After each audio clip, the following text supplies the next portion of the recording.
جی مولانا فضل الرحمان صاحب۔ جناب اسپیکر، جی میرے باقی خیال میں تشریف رکھیں۔ شور شرابے کے بغیر میں یہ سمجھتا ہوں کہ مسئلہ اقلیتوں کے حقوق کا نہیں ہے۔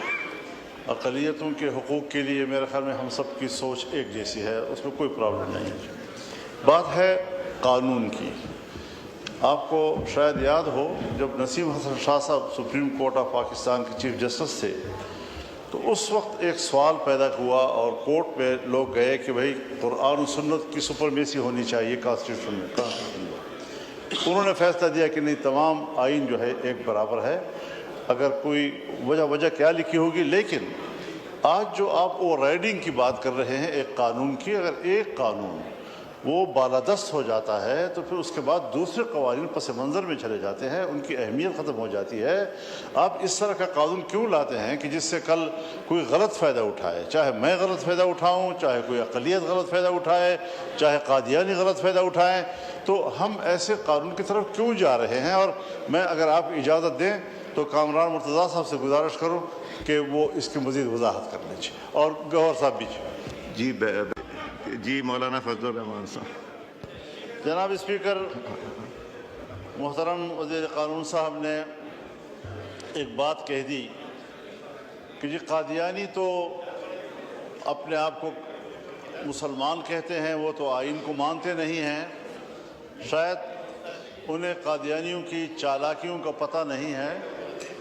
جس وقت سن 1974 میں وہ غیر مسلم اقلیت قرار دیے گئے آئینی طور پر، اور جناب ذوالفقار علی بھٹو صاحب کی حکومت میں ان کو کچھ مخصوص نشستیں پنجاب اسمبلی میں دی گئیں 2 یا 3، تو وہ انہوں نے فل اپ کر لی۔ جب انہوں نے فل اپ کی تو ان کی جو جماعت ہے، جو اپنے آپ کو جماعت احمدیہ کہتے ہیں، انہوں نے کہا کہ یہ ان کا انفرادی عمل ہے، ہم اس فیصلے کو تسلیم نہیں کرتے جی۔ تو یہ اس سے فائدہ بھی اٹھاتے ہیں، پھر بعد میں کہتے ہیں یہ ان کا انفرادی عمل ہے۔ سو اگر آپ نے بھی تھوڑا راستہ ان کو دے دیا تو آپ یہ نہ کہیں کہ وہ کہیں گے ہم تو مسلمان ہیں، وہ آئین کو بھی نہیں مانتے، اور کوئی آدمی جو ہے کھڑے ہو کر یہ کہہ دے گا کہ صاحب یہ تو ہمارے حقوق کا یہ کرتا ہے وہ کرتا ہے۔ تو اس لیے ہمیں اس مصیبت پہ پڑنا ہی نہیں چاہیے، اور یہ دوبارہ پٹارا کھولنے والی بات ہے۔ پاکستان اس قسم کے مسائل سے دوچار ہونے کا متحمل نہیں۔ جی شکریہ سر۔ بسم اللہ الرحمن الرحیم۔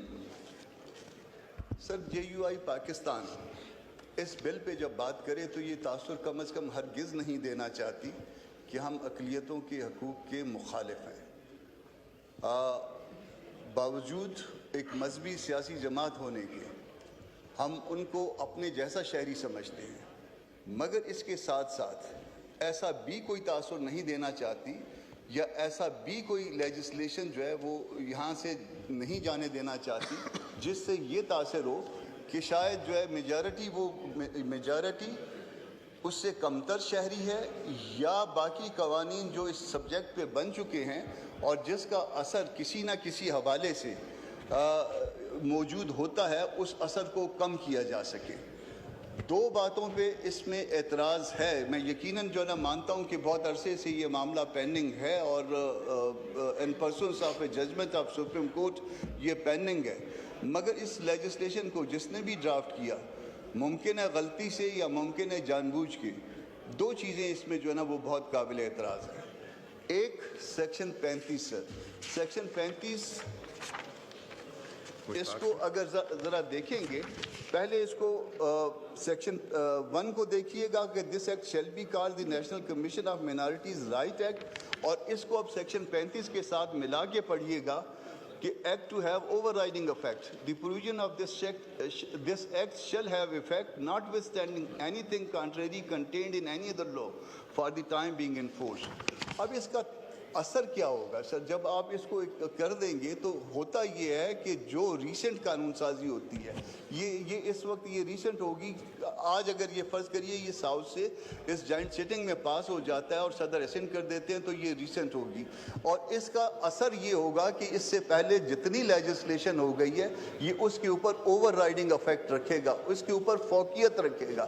تو فوقیت میں وہ جو اینٹی قادیانی آرڈیننس 1984 کا ہے، اس کے اوپر بھی ہی اس کی فوقیت آ جائے گی، عدالتوں میں ایک ایسی بحث شروع ہو جائے گی، ایسا مسئلہ شروع ہو جائے گا جو ہم سب کے لیے پرابلم کریٹ کرے گا۔ تو میری تارڑ صاحب سے بات ہوئی ہے، اعظم تارڑ صاحب سے متوجہ ہوں، اور انہوں نے بھی گو کہ اس میں ایک تجویز کی ہے امینڈمنٹ کی، مگر میرا خیال ہے کہ اس سیکشن کو، سیکشن 35 کو ایز اے ہول اومٹ کرنا ہوگا۔ جب ایز اے ہول اومٹ کریں گے اس کے بعد کی سیکشنز کو ری نمبر کر دیجئے تو شاید اس معاملے کا حل زیادہ آسان ہو جائے گا۔ اس کے ساتھ ساتھ ایک اور بات بھی ہوئی ہے، میں نے ان کی توجہ جو ہے مبذول کروائی ہے سیکشن 12 کے کلاس ایچ پہ، جہاں پہ سو موٹو کا اختیار بھی آپ نے کمیشن کو دے دیا ہے۔ ایک طرف آپ عدالتوں سے سو موٹو کا اختیار لے رہے ہیں اور دوسری طرف کمیشنز کو یہ اختیار دے رہے ہیں، تو اگر کسی کو تکلیف کرنی ہے تو ایک 4 روپے کی درخواست جو ہے وہ اس کمیشن میں داخل کر سکتا ہے۔ تو یہ سو موٹو کا اختیار جو کمیشن کو دینا ہے، یہ بھی یقیناً آپ کے اپنے اس جو آپ نے ابھی ریسنٹ امینڈمنٹس کی ہیں اس عمل کی منافی ہو جائے گی۔ تو یہ سو موٹو کا اختیار کمیشن کو دینا، عدالتوں سے لینا اور یہاں پہ دینا، یہ بھی درست نہیں ہے۔